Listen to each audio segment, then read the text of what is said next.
He bought an abandoned gym for $500. Everyone laughed at him and called him crazy. But when he went inside and saw this, his life changed forever. Before we start this incredible story, make sure to subscribe to the channel and write in the comments what city you're watching from. Let's create a community of people who believe in the power of good. Detroit, Michigan, a city that was once the heart of American automotive industry. But now it's a ghost town. Empty houses, broken windows, streets where even the police are afraid to show up after sunset. Right here on East Warren Avenue stood an abandoned gym. 3 years ago, it was shut down. The owner went bankrupt. Equipment was stolen. Only bare walls and broken dreams remained. Mike Johnson stared at this ruin through the dirty glass of his old Ford pickup truck. 32 years old, former Marine, 2 rotations in Afghanistan, and now, an unemployed veteran with PTSD trying to find meaning in life. "You've completely lost your mind, Johnson," shouted his neighbor, Mr. Williams, as Mike got out of the car. "This neighborhood is dead. Even drug dealers don't want to operate here." But Mike wasn't listening. One thought kept spinning in his head. He saw himself as a child in his grandfather's gym. The smell of leather boxing gloves, the sound of heavy bags, the trainer's voice. A champion isn't someone who never falls. It's someone who always gets back up. Grandpa died when Mike was 15, but those words stayed with him forever. Even in Afghanistan, when a roadside bomb explosion took half his squad, even when doctors told him he could forget about sports. "Listen to me, son," approached another neighbor, an elderly African-American named Ernest. "I've lived here 50 years. Watch this neighborhood die piece by piece. There's nothing left to save here." Mike turned around. His gray eyes burned with the same determination he had when looking at enemy positions in the Hindu Kush Mountains. "Maybe it's worth a try," he said quietly. Ernest shook his head. "Son, you don't understand. Crips and Bloods run this place. They won't give you even a month. Either close your business or they'll close you." But Mike was already walking toward the entrance. The metal doors were chained shut. Gang graffiti covered the walls. Codes that meant death for outsiders. $500 for this dump?" laughed local realtor Tommy, a fat guy in a greasy shirt. "Dude, I'd sell it to you for 100, but why do you need this headache?" Mike pulled out crumpled bills from his pocket. His last money. Discharge benefits he'd been saving for 2 years. "I want to make this a gym for kids," he said simply. Tommy burst out laughing. "For kids? Here? Dude, the only kids left here are juvenile dealers and drug runners. They'll eat you alive." But the deal was done. Mike got the keys to his new property. As he got in his pickup, Tommy was still shouting after him. "I give you a month, maximum. Then you'll run away from here like everyone else." The first doubts appeared the very next morning. Mike stood in front of the gym with bolt cutters in his hands, ready to cut the chains. Around him, absolute silence. Even the birds didn't sing here. Suddenly, a middle-aged woman came around the corner, Latina in medical scrubs. She worked at the local clinic. "You the new owner?" she asked cautiously. "Yeah, Mike Johnson." He extended his hand.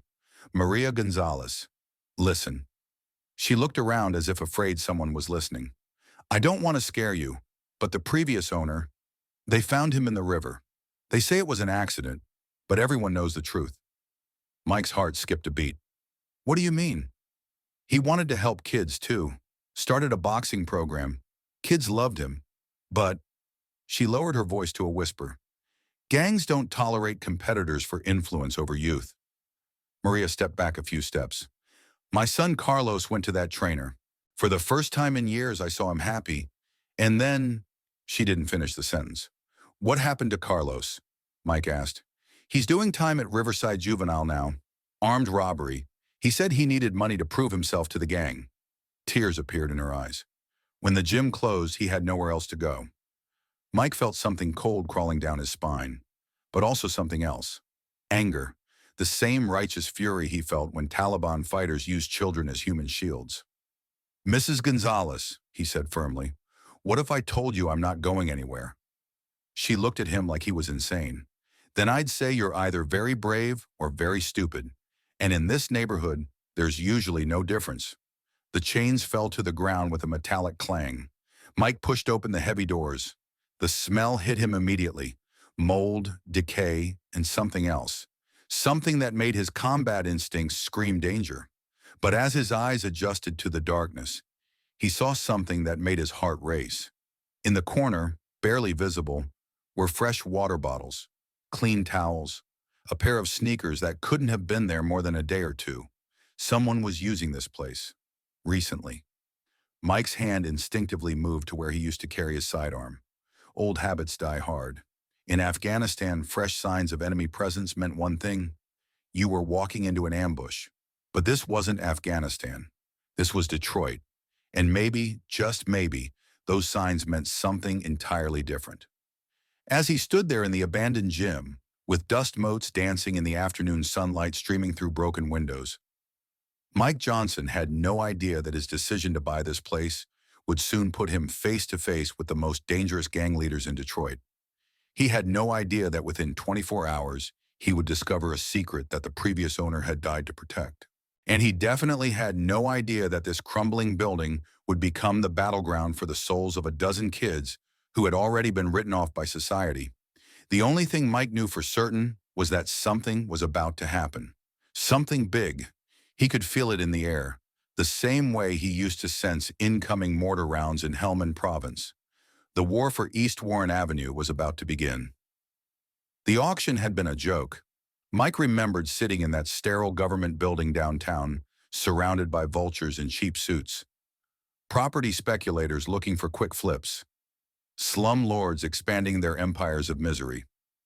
Lot 47, commercial property, 2847 East Warren Avenue, the auctioneer had droned.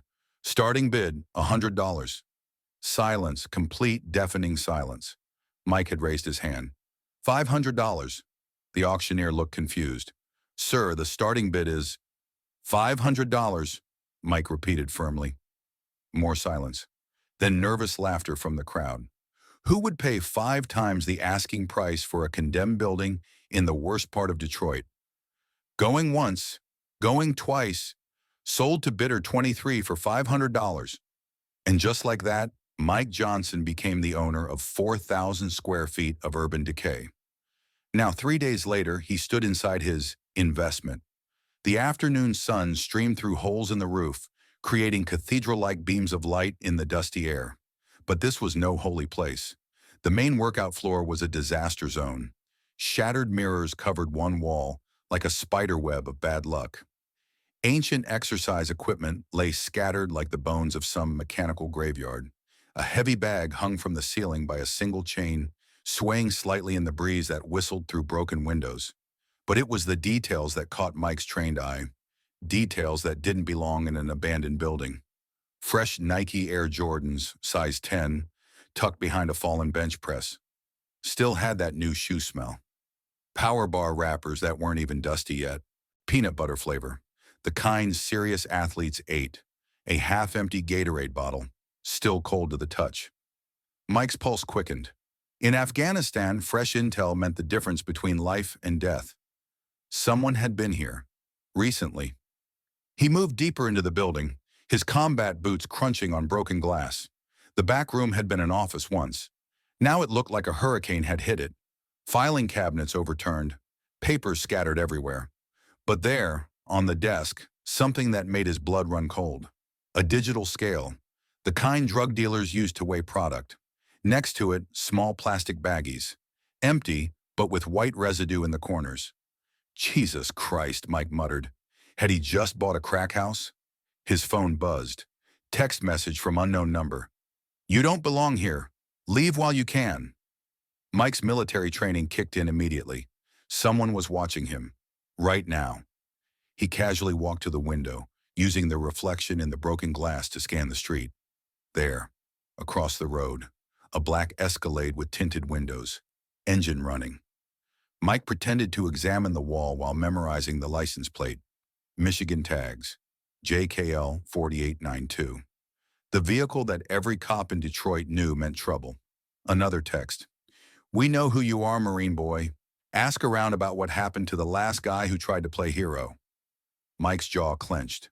Whoever was texting him had done their homework. They knew his military background. They knew about the previous owner. And they were watching him right now. But Mike Johnson hadn't survived 2 tours in hell to be intimidated by street thugs. He walked to the front window and stared directly at the Escalade. After 30 seconds, the vehicle pulled away with a screech of tires. Round 1 to the Marine. But as Mike continued exploring his new property, he found more disturbing evidence. Mattresses stacked in the basement, fast food containers that were maybe a week old, fresh graffiti that wasn't there in the photos from the auction listing. This place wasn't abandoned. It was being used. But for what? The basement held more secrets. Mike found a hidden room behind a false wall. Inside, more scales, more baggies, and something that made his stomach turn. Children's backpacks, Pokemon, Hello Kitty, frozen characters. Kids were involved in whatever operation was running out of his gym. Mike thought about Maria Gonzalez's son, Carlos. Thought about all the kids in this neighborhood who had nowhere safe to go, who were being recruited by gangs before they even hit puberty. His phone rang. Local number. Hello, Mr. Johnson? A woman's voice, scared. This is Sharon Williams.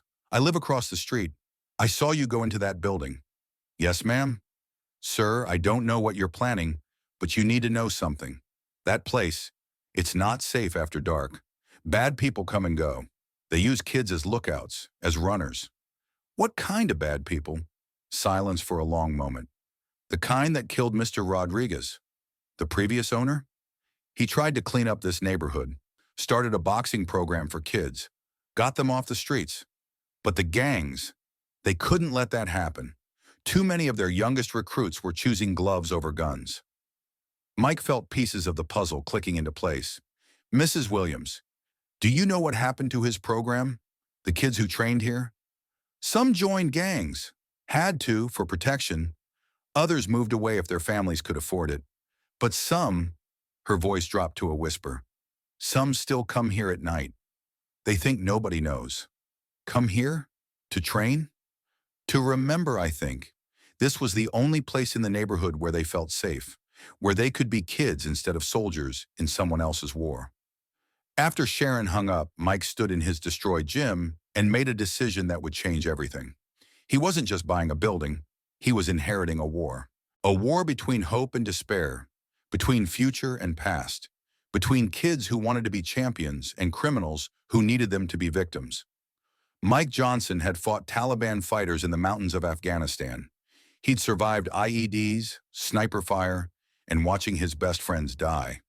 But as the sun set over East Warren Avenue, painting his broken gym in shades of blood and gold, Mike realized he was about to face the most dangerous enemy of his life, an enemy that recruited children, that killed anyone who threatened their supply of young souls, an enemy that had already proven they would murder to protect their territory.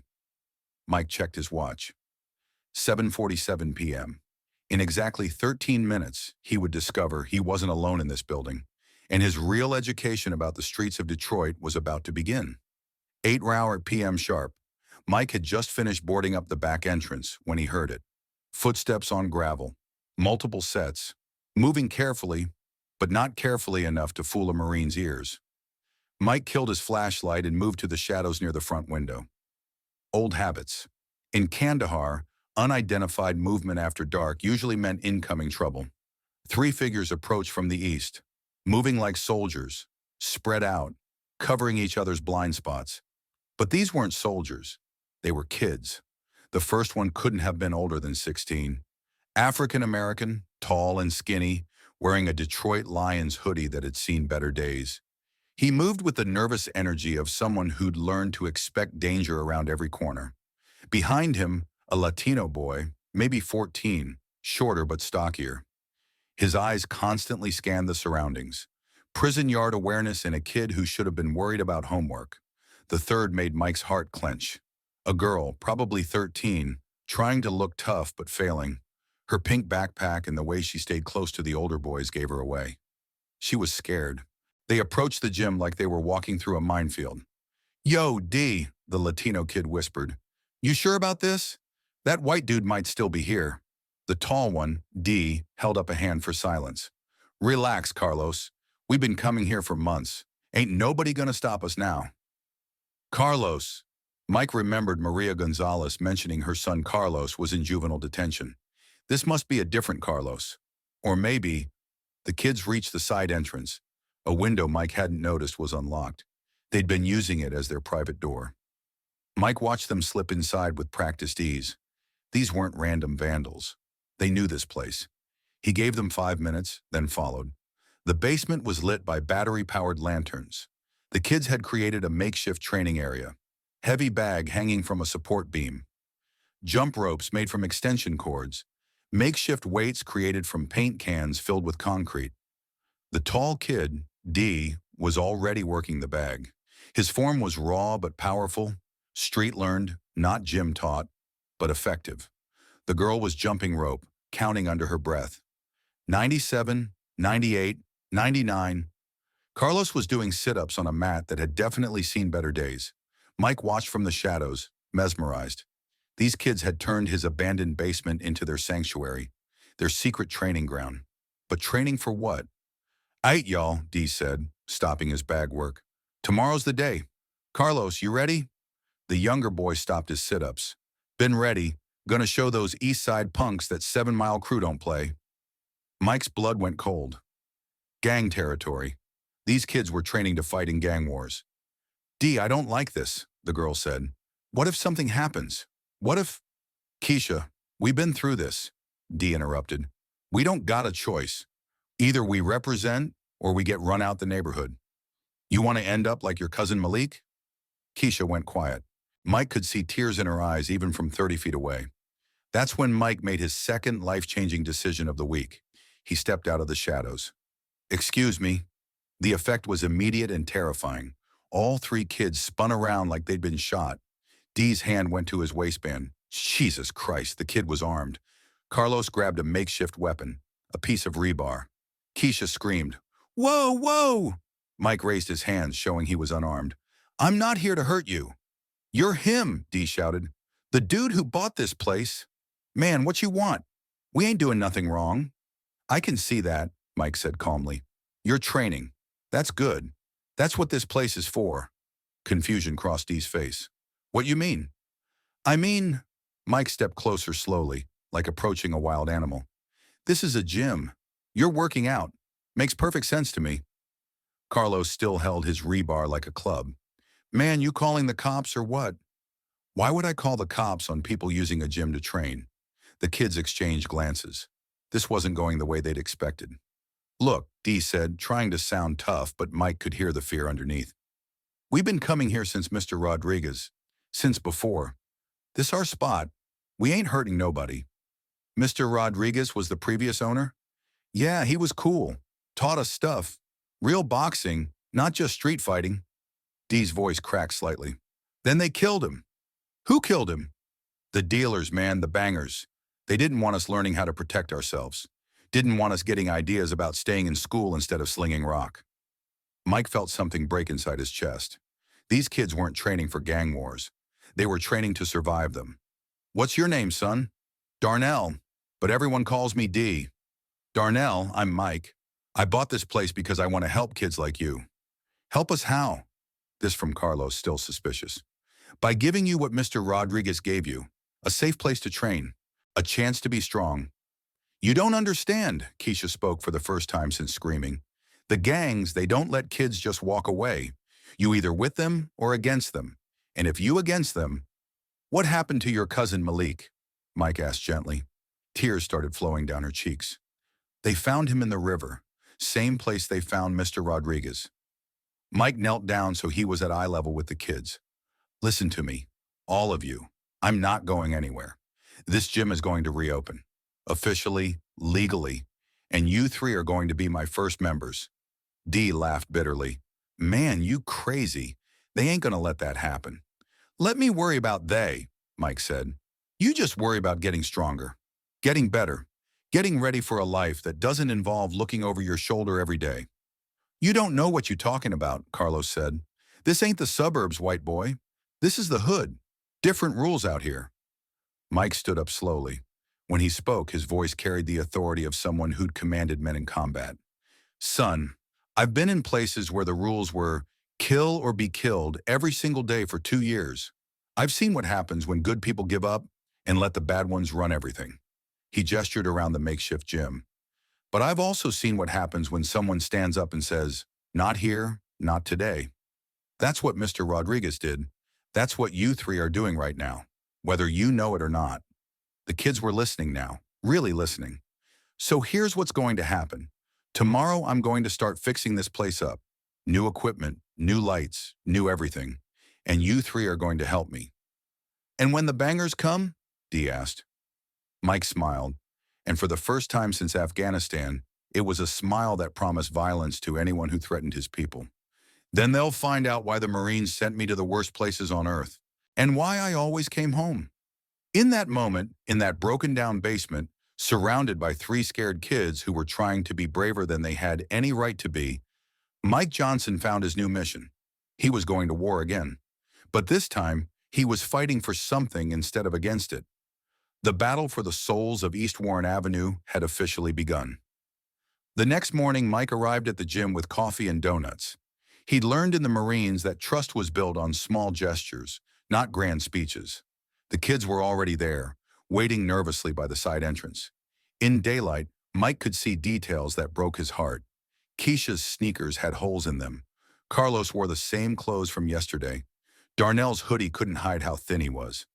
"You really came back," Keisha said, surprise in her voice. "Said I would." Mike handed out the donuts. "Now, if we're going to work together, I need to know who I'm working with." They sat in a circle on the dusty gym floor, eating breakfast and sharing stories that no child should have to tell. Darnell went first. "My mom's been on crack since I was 8. Dad split when I was 6. Been taking care of my little sister ever since." He took a bite of donut. "Social services keeps threatening to put us in foster care. But I heard what happens in those homes. Rather stay on the streets." "How do you survive?" Mike asked gently. "Odd jobs. Sometimes I run packages for the dealers. Nothing heavy," Darnell added quickly. "Just messages and stuff. They pay decent. Don't ask questions about my age." Carlos was next. "My dad got deported when I was 12. ICE raid at the factory where he worked. Mom cleans offices downtown, but 3 jobs barely pays rent." His voice hardened. "The gangs, they offer good money, respect, protection for my family." "What about school?" "School?" Carlos laughed bitterly. "Half the teachers don't even show up. The ones that do, they scared of the students. I learned more about survival in the streets than I ever did in a classroom." Keisha's story was the worst. "My mom OD'd last year. Been living with my aunt, but she got evicted. Now I stay wherever I can. Sometimes here, sometimes with friends." She wiped her nose with her sleeve. "My cousin Malik, the one who died, he was trying to get clean, started coming to Mr. Rodriguez's boxing program, said it gave him hope." "What happened to him?" "The East Side Serpents happened. That's one of the gangs around here. They didn't like losing one of their soldiers, so they made an example." Mike felt familiar rage building in his chest, the same anger he'd felt watching Taliban fighters use children as human shields. "Tell me about Mr. Rodriguez." Darnell's eyes lit up for the first time. "Man, he was like a superhero to us. Vietnam vet, just like you, but older. Had these crazy stories about jungle fighting and stuff. But mostly," Carlos added, "he just cared, really cared. Would bring us food, help with homework. Taught us that fighting wasn't about hurting people. It was about protecting what mattered. He used to say," Keisha's voice was barely a whisper, "champions aren't made in the ring. They're made in here."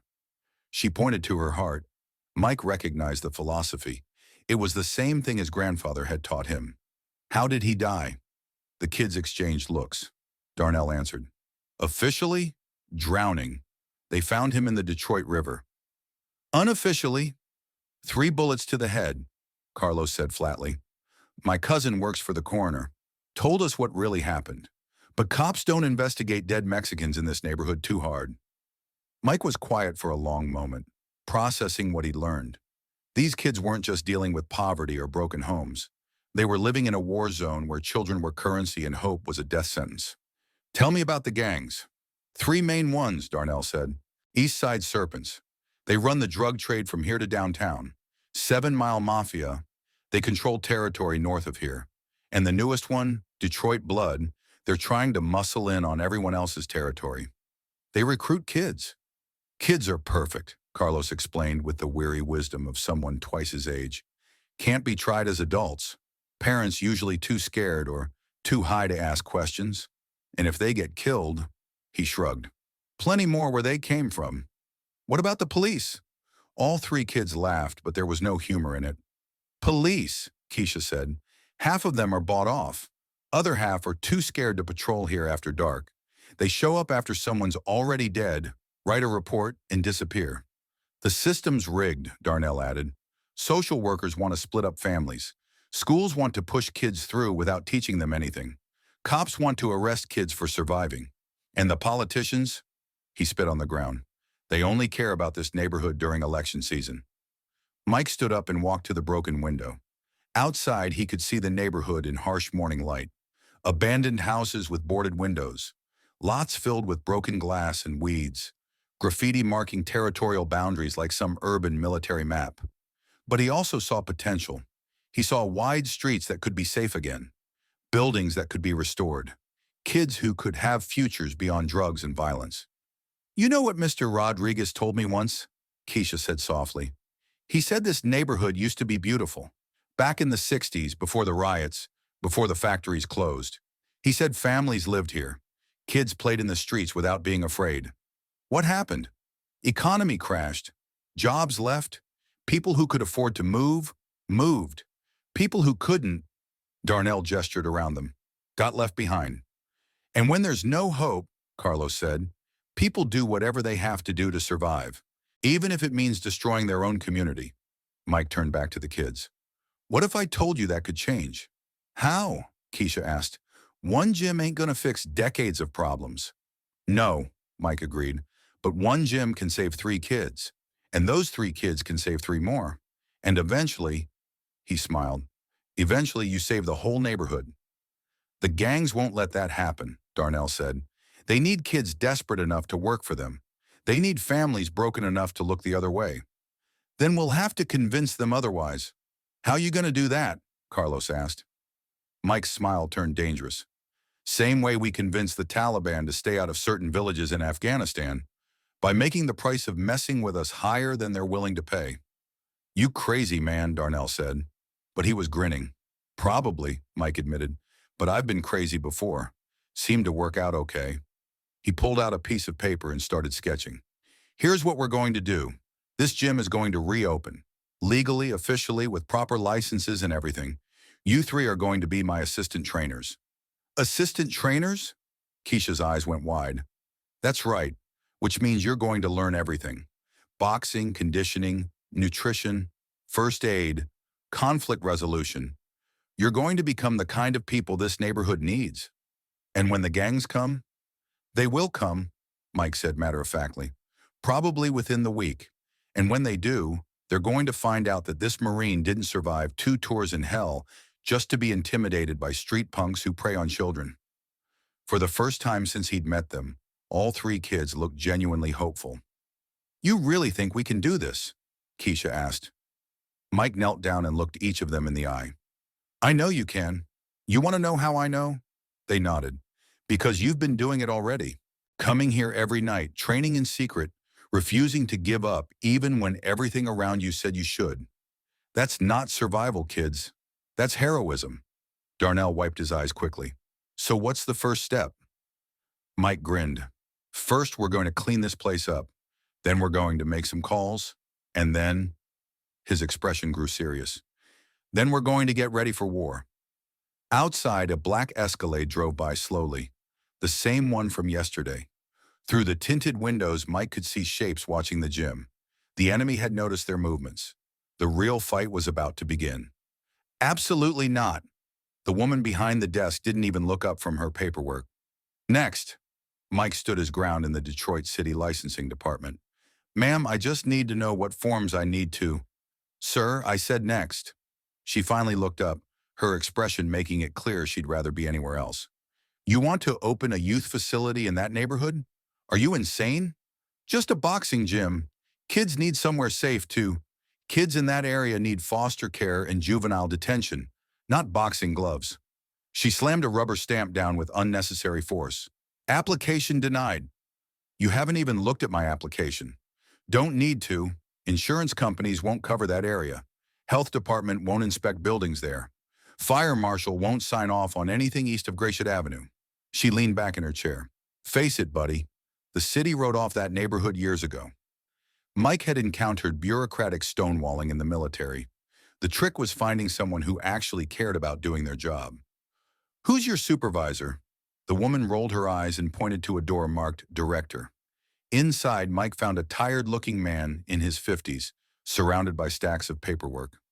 You're the guy who wants to open a gym on Warren Avenue, the director said without looking up. Brenda already told me. Sir, I'm a veteran. I bought the property legally. I just want to help some kids. Help kids? The director finally looked up. Son, do you know what happened to the last 3 people who tried to help kids in that neighborhood? Mike waited. First was a pastor, opened a community center, found shot in his car 2 months later. Second was a teacher who started an after-school program. House burned down with her inside. Third was the guy who owned your gym. Fish food. So we just give up? Let the gangs win? We stay alive, the director said bluntly. Look, I admire what you're trying to do, but opening a youth facility in gang territory without their permission? That's suicide. What if I had their permission? The director laughed harshly. Then you'd be a criminal. Either way, this office can't help you. Mike left the building more frustrated than he'd been since his discharge hearing, but he wasn't giving up. Back at the gym, he found the kids cleaning windows with newspaper and water from a garden hose. How'd it go? Darnell asked. About as well as expected. Mike grabbed a rag and joined them. But there's more than one way to skin a cat. That afternoon, Mike made a dozen phone calls. Private contractors who might work in the neighborhood. Insurance companies that might consider coverage. Equipment suppliers who might deliver. The answers were all the same. No way in hell. By evening, Mike was starting to understand the scope of what he was up against. This wasn't just about gang violence or city bureaucracy. The entire system had conspired to abandon this neighborhood. That's when his phone rang. Mr. Johnson, this is Detective Ray Martinez, Detroit PD. Mike's blood went cold. How can I help you, Detective? Word is you're trying to open some kind of youth center in the Warren Avenue area. Boxing gym, all legal and above board. That's what I was afraid of. Martinez's voice was tired. Mr. Johnson, I'm going to be straight with you. I've been working this precinct for 8 years. I've seen a lot of good people with good intentions end up very dead. Are you threatening me? I'm warning you. The East Side Serpents control that territory. Their leader, Marcus Snake Williams, sees any youth program as a direct threat to his recruitment pipeline. So I should just give up? I'm saying you should be very, very careful. Williams has killed for less. After Martinez hung up, Mike sat in his truck staring at the gym. Maybe everyone was right. Maybe he was crazy to think one man could make a difference. That's when he saw movement in the alley beside the building. 3 figures slipping through the shadows. His kids. Mike watched them enter through their secret window. Watched lights flicker on in the basement. Even after everything he'd learned today, after all the warnings and threats and roadblocks, they still came. They still believed. Mike got out of his truck and walked toward the gym. As he approached the basement window, he could hear voices. Told you he wouldn't come back, Carlos was saying. White boy got scared off by the first sign of trouble. Give him time, Keisha replied. Maybe he's different. They all the same, Darnell said bitterly. They come in here talking about helping, then disappear when things get real. Mike knocked on the window. The voices stopped immediately. It's me, he called out. The window opened and 3 faces peered out, expressions ranging from hope to skepticism. Thought you might not come back, Darnell said. I'm here, aren't I? Mike climbed through the window. And I brought something. He pulled out his phone and showed them photos he'd taken at a sporting goods store downtown. Heavy bags, speed bags, a ring, professional-grade equipment. How we gonna get it here? Carlos asked. Thought you said the city wouldn't let you open.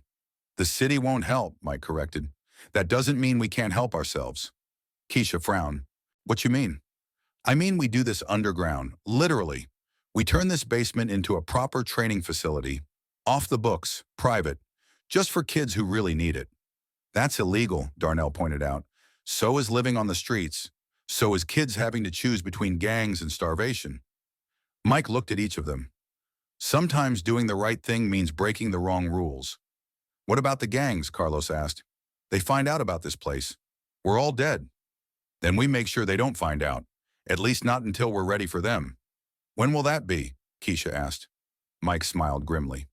When you three are trained well enough to defend yourselves, when this place is strong enough to stand on its own, when the neighborhood has something worth fighting for. How long you think that'll take? Darnell asked. In Afghanistan, it took us 6 months to turn farmers into soldiers who could hold their own against the Taliban. We ain't farmers, Carlos said. We've been fighting our whole lives. Then it should take even less time. Mike pulled out a notebook. But first we need to establish some rules, some boundaries, some consequences for anyone who wants to mess with our operation. Over the next 2 hours, they planned their underground gym, schedules for training that avoided gang patrol times, entry and exit routes that kept them invisible, supply runs that wouldn't attract attention. It felt like planning a military operation, which Mike realized was exactly what it was. One more thing, Mike said as they prepared to leave. From now on, you don't go anywhere alone. You watch each other's backs. You stick together. Like a team? Keisha asked. Like a family, Mike corrected. Because that's what we are now. A family that looks out for each other. As the kids slipped out into the night, Mike remained in the basement, planning their next moves. Tomorrow he would start acquiring equipment through back channels. Cash transactions. No paperwork. No official records. Next week they would begin serious training. Not just boxing, but urban survival. How to move unseen. How to recognize threats. How to protect each other. And within a month, if everything went according to plan, they would be ready to announce their presence to the neighborhood. Mike Johnson had no illusions about what would happen then. The gangs would come. The authorities would interfere. The system would try to shut them down. But he also had no doubts about the outcome. These kids had survived the worst streets in America with nothing but heart and determination. Now they were going to have training, equipment, and a Marine veteran who'd fought in the worst places on earth. The gangs of Detroit were about to discover what happened when you threatened Mike Johnson's family, and it wasn't going to be pretty. 3 months later, everything changed in the span of 30 minutes. Mike had just finished the evening training session. Darnell could now work the heavy bag for 15 straight rounds. Carlos had developed a devastating left hook that could drop grown men. Keisha had transformed from a scared kid into a fierce young woman who could defend herself against anyone. More importantly, word had spread. Other kids had started showing up, quietly at first, then in larger numbers. The basement that had once housed 3 desperate children now trained 15 young fighters who saw hope for the first time in their lives. That's when Marcus "Snake" Williams decided he'd had enough. Mike was locking up when he saw them coming. 7 cars, black Escalades and modified Challengers with tinted windows. They moved in formation, surrounding the gym like a military operation. His phone buzzed. Text message, "Come outside alone, or we burn the building with the kids inside." Mike's blood went cold. He knew Darnell, Carlos, and Keisha were still in the basement, along with 4 other kids who'd been training late. He stepped outside, hands visible but ready. 23 men emerged from the vehicles, all armed, all wearing the green bandanas of the Eastside Serpents. Marcus Williams stepped forward, 6'4", covered in prison tattoos, carrying a modified AK-47 like it was a fashion accessory. "You the Marine boy who thinks he's going to save the neighborhood?" Snake's voice was soft, which somehow made it more terrifying. "I'm just trying to help some kids." "My kids," Snake snarled. "You cost me 6 soldiers this month. 6 kids who should be running product, making money, building my empire. Instead, they're down there playing Rocky Balboa. Those kids have a choice. The only choice they got is work for me or die. Same choice you got right now." That's when Mike heard the basement window slide open behind him. Footsteps on gravel. "Shit," Darnell's voice. "Mr. Mike, you okay?" "Get back inside," Mike shouted. But it was too late. All 7 kids had climbed out, standing behind Mike in a protective formation. 15, 16, 17 years old, facing down 23 armed gang members. Well, well," Snake smiled. revealing gold teeth. Look what we got here. All my missing soldiers in one place. We ain't your soldiers, Darnell said, stepping forward. We ain't nobody's soldiers. Boy, you've been living in my territory, breathing my air, walking my streets. You belong to me whether you like it or not. This is America, Keisha said, her voice shaking but determined. We don't belong to nobody. Snake laughed. America? Little girl, this is the hood. Different rules here. He raised his weapon. Last chance, Marine. Walk away now, and maybe I only kill half of them. That's when Mike Johnson made the decision that would define the rest of his life. No. The single word echoed in the night air. No? Snake's eyebrows raised. You telling me no? I'm telling you that if you want to hurt these kids, you're going to have to go through me. And I promise you that's not going to be as easy as you think. Snake's men raised their weapons. 23 barrels pointed at 8 people who refused to back down. You got heart, Marine. I'll give you that. But heart don't stop bullets. Neither does stupidity, Mike replied calmly, which is what this would be. How you figure? Mike pulled out his phone. Because for the last 3 months, I've been documenting everything. Every threat you made, every kid you recruited, every crime you committed in this neighborhood. He held up the device. And right now, this is live streaming to the FBI field office in Detroit. Snake's confident expression flickered. You see, Mike continued, I wasn't just training these kids to fight. I was building a case. Every conversation we had about gang recruitment, every story they told about forced drug dealing, every detail about your operation. You bluffing? Agent Sarah Chen, FBI Gang Task Force, speed dial number 3. Want me to call her? That's when they heard the sirens. First one, then 2. Then what sounded like half the Detroit Police Department screaming toward East Warren Avenue. What the hell? Snake spun around as police cars surrounded the block. But these weren't regular patrol units. These were federal vehicles, FBI, ATF, DEA.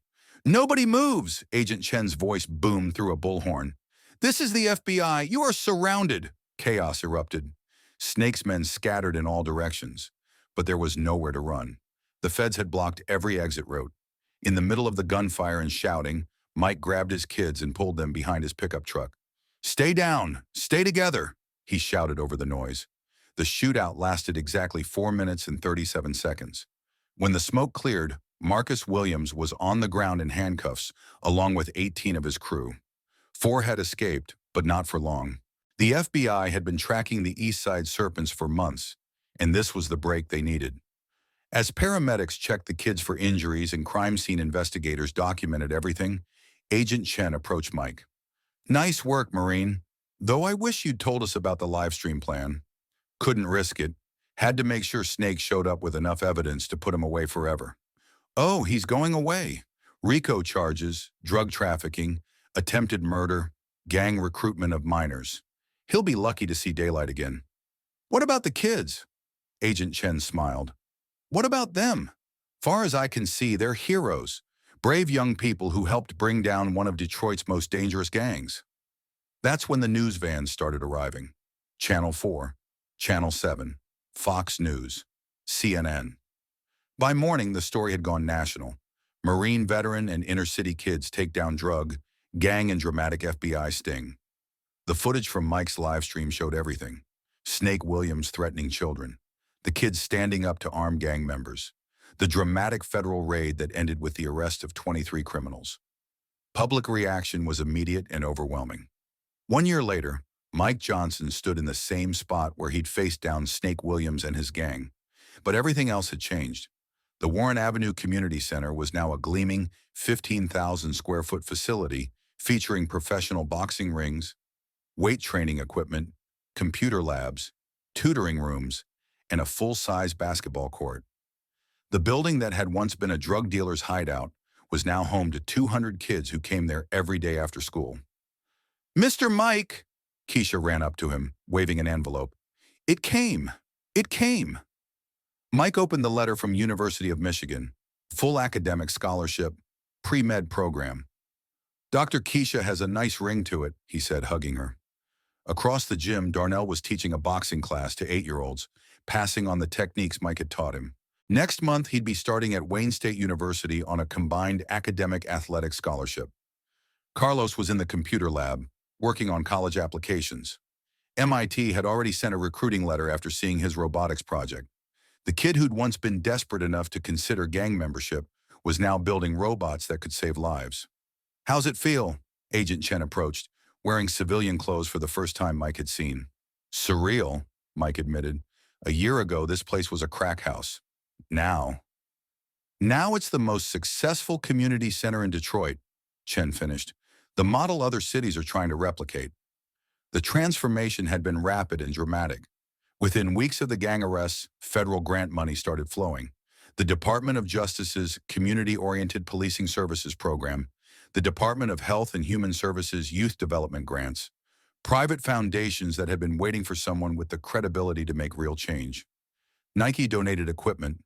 Under Armour provided uniforms. Local businesses that had fled the neighborhood years ago started moving back. But the real change was in the kids themselves. Marcus Williams and his crew had controlled territory through fear, recruiting children by convincing them they had no other options. Mike had proven that wasn't true.